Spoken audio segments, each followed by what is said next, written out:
Iteka n'umunezero ntangere vyo gusubira kubana namwe banywanyi bacu mubana natwe makuru n'ibiganiro vya misi yose tubandanya gushikiriza kuri no mbonesha kure yacu rino yanyu Muhuza TV.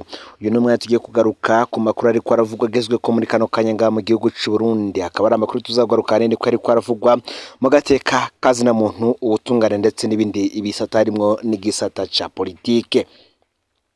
Ni mu gihe muri iyi misi ibiri iheze zimwe mu ndongozi zibiri zikomeye cyane mu mugambwe CNDD-FDD zimaze kwitaba Imana, aho benshi bishwe barashwe, kandi muri abo babiri bose umwe akaba ariciwe imbere muhira mu masaha y'ijoro, bakaba baricwa barashwe, kandi byose turaza kubigaruka ko ni mu gihe hari amatohoza yakozwe nk'uko vyama bigenda ku mfu za benshi bapfa bazize uko kurasana mu gihugu c'u Burundi. Amatohoza agiye arakorwa yoba ku masase yagiye arakoreshwa ngo barabe niba koko hari amasase yavuye mu nkoho zamwe mu bacungera umutekano mu gihugu bemewe. Turavugamwo abapolisi ndetse n'abasoda, ndetse kandi ngo banaraba niba koko abo baba barishwe n'abakizi ba nabi. Turaza kubigaruka ko muri ano makuru ku buryo burambuye. Ese koko ni bande babinyegeje inyuma y'icwa ry'abo bagabo babiri bakomeye cyane mu mugambwe uri ku butegetsi? Turaza kubigaruka ko. Ese ngo zoba ari inyigisho abapolisi baronkejwe? Ni mu gihe habaye isakwa ridasanzwe cyane, aho mu gitondo cyo kuri uyu munsi genekerezo ya 29 ndamukiza igipolisi cyazindutse gikora umukwabo wo gusaka mu mazone ya Bwiza na Nyakabiga. Abanyagihugu bo muri ayo makaritsiye bazindutse basanga atawemerewe kurenga urupangu, ijisho ari murye. Yamara ngo nubwo bari barikanuye, ababa muri ayo makaritsiye bashimye ko na polisi bitwaye muri ico gikorwa. Ivyo vyagenze uko mu gihe ngo mu myaka yahera binjiye mu nzu gusaka bashika batera ubwoba abantu ngo zana izo nkoho, zana bagwanye munyegeje muri sigurira muri beseri n'ibindi. Ngese ngo zoba ari inyigisho baronkejwe? Niko bamwe mu banyagihugu basanga bariko baribaza. Tubabajije impamvu bashimye inyifato ya polisi mu gikorwa cy'uyu munsi, basiguye ko uyu munsi urengana aje ku kazi akerekana ikarata y'akazi bamureka akarengana. Mu kwaka agatabo k'umuryango babikora mu bugwaneza atawe batukagura, udafise karangamuntu ariko wanditswe mu gakayi karonka abemeza ko bakuzi bizewe bakureka. Imvugo ngo yaranga abapolisi yarimwo urupfasoni bitandukanye no mu myaka yahora. Abanyagihugu bakaba basaba ko hamwe zoba ari inyigisho zaronkejwe abapolisi zobandanya, kuko ngo biha iteka urwego rudakunze cyane kurabwa ryiza n'abanyagihugu nk'uko babitangaza. Ngo abapolisi rero bitwaye neza cyane mu kwabu wakozwe kuri uno munsi. Imbere ko tubageza ko igandagurwa ry'izo ndongozi zikomeye cyane mugambwe uri ku butegetsi CNDD-FDD, ufyonde subscribe canke sabone niba utari wafyinda ko kugira ngo tuzikiranwa nadushikiriza sangiza no makuru bagenzawe kandi baherereye hose kugira ngo nabo baje bashikirwa mu gihugu cy'u Burundi kure. N'umuza TV mwa kaze mwidonido ya no makuru. Hari urupfu rubabaje rugumwe mu mbonerakure zikomeye cyane, François Xavier Habonimana ku mutumba mu Gitega. Imbonerakure ikomeye cyane François Xavier Habonimana akaba n'umwe mu bajenama b'iyo komine yaraye agandaguwe. François akaba yagandaguwe hagati y'isaha 3 ndetse n'isaha 4 mw'ijoro. François Xavier Habonimana yaratashe yerekeza ku rugo iwe.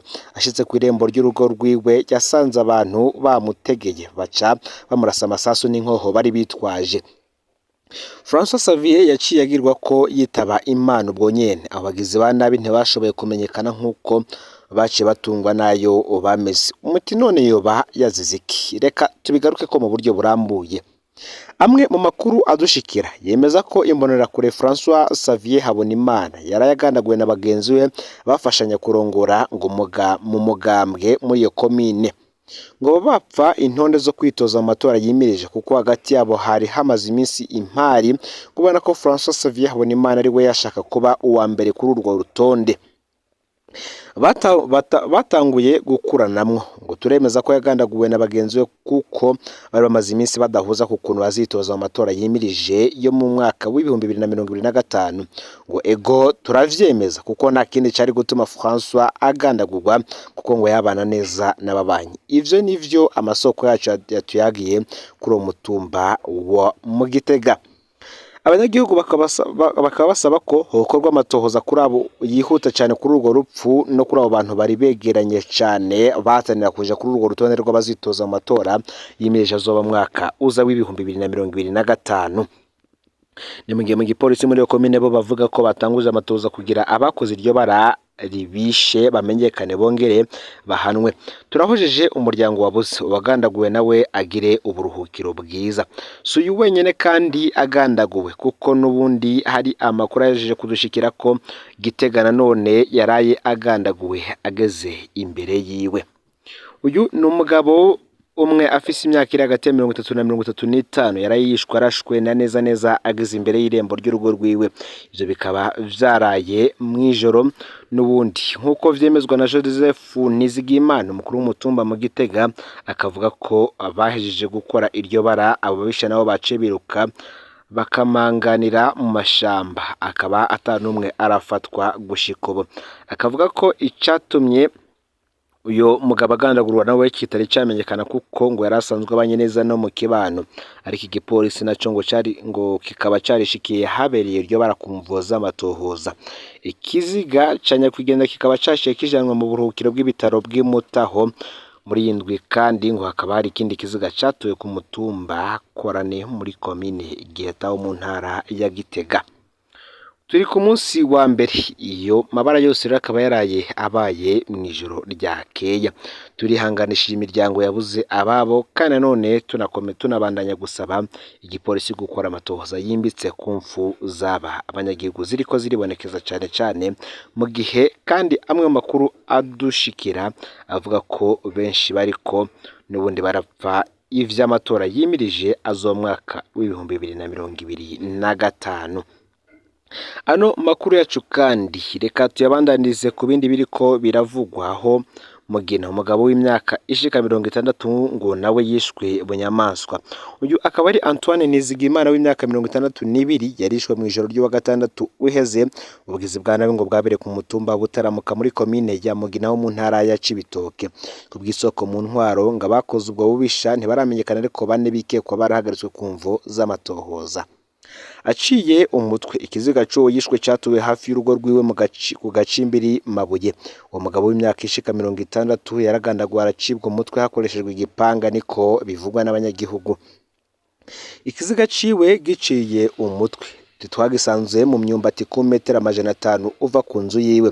Yishwe rubi, niko umwe mu bahungu biwe avugana ishavu. Amasoko yaho nyene akavuga ko umuhisi yari yagorobereje asangira urukanywe n'ababanyi mu kirabo cyaho nyene. Diomede Ndikuriyo umukuru w'umutumba Butaramuka nawe aremeza ayo makuru, akabamenyesha ko abantu bane mu bikekwa bahagaritswe ku mvo z'amatohoza. Abanyagihugu bibaza ko uwo muhisi yoba yazize amatati y'amatongo kuko yagoma aterwa ubwoba ku matelefone atabonekesha inomero. Ngo n'urubanza yari yatsinze mu mwaka uheze mu butungane gikibaje, kandi ngo yishwe ari umunyamahoro. Irindi soko mu ntwaro ryibaza ko igipolisi coshitsa kure amatohoza yaco rigera riti ntidutahura igituma umuntu yicwa mu masaha nyene imbonerakure ziba ziriko zirakizura, bikaba kandi akamizwe n'ingoma. Ikindi kandi ngo yahora atotezwa yagezwa ko ari umurozi. Ivyo byose ngo vyofasha cyane mu matohoza n'umwihezo ukorwa n'umwe mu bakozi ba leta wo muri komine Mugina. Ni mu gihe kandi mu Burundi abanyagihugu bo mu Gatumba ngo bazimurwa ku neza canke ku nguvu. Byatangazwe n'umushikiranganje w'intwaro hagati mu gihugu iterambere rusangi n'umutekano, avuga ko abanyagihugu babangamiwe n'imyuzurira bategerezwa kwimurwa vuba na bwango. Kubwiwe ngo leta ntishobora kuguma yihanganira ko abantu batakaza ubuzima. Inyuma y'inama yabaye ku munsi wa gatanu heze y'abashikiranganje b'u Burundi bagizwe n'uwamagara y'abantu w'intwaro hagati mu gihugu wo kwivuna abansi uw'ibikorwa vya leta no gushigikirana, Martin Teretse yamenyesheje ko abanyagihugu bo mu Gatumba intara ya Bujumbura mu burengero bw'igihugu bategerezwa kuva mu mazu yabo ataco basavye. Uti bategerezwa kugenda ku neza yabo, ariko tuzokoresha inguvu nka leta. Ntidushobora kwemera ko abantu bapfa, igihambaye no kwiyumvira ku mutekano wabo, niko umushikiranganje Martin Teretse yatangaje. Abanyagihugu ngo bazokwimurwa bajanwe imubimbi na Kabezi ho mu ntara ya Bujumbura no mu zindi ntara zitaratomorwa. Birihutirwa ko kurondera ibibanza hitunganijwe neza vuba bizoshyirwamwo amazi meza, umuyagankuba n'amasoko y'ibigwati bigezwe ko niko yongeye. Hakaba arasavye ko buri muntu wese yo kwiyumvamwo ko arabwa no gufasha abo bahuye n'ivyago. Agiye kandi ngo kugurwa konti izoba igenewe ico gikorwa niko Martin Niteretse yamenyesheje. Aya niyo makuru yaragezwe ko muri kano kanya. Ufyonde subscribe canke sabone niba utari wafyenda ko kugira ngo tuzicikanwa n'adushikiriza. Sangiza kandi no makuru bagenzi aho baherereye hose kugira ngo nabo baje bashikirwa n'abiriko biravugwa bigezwe ko nga mu gihugu cy'u Burundi, hanze imbezwe go cy'u Burundi ndetse no makungu yakure nandi menshi turiko turatohoza tugiye kubageza ko mu mwanya uri imbere. Nimuze kuja kure yo bayarabana n'agateka kazi na muntu imigenere n'ayandi makungu cyane cyane ayariko aravugwa mu gisata ca politike vyose ni mu kanya. Ntimuze gucikanwa. Imana ibahezagire.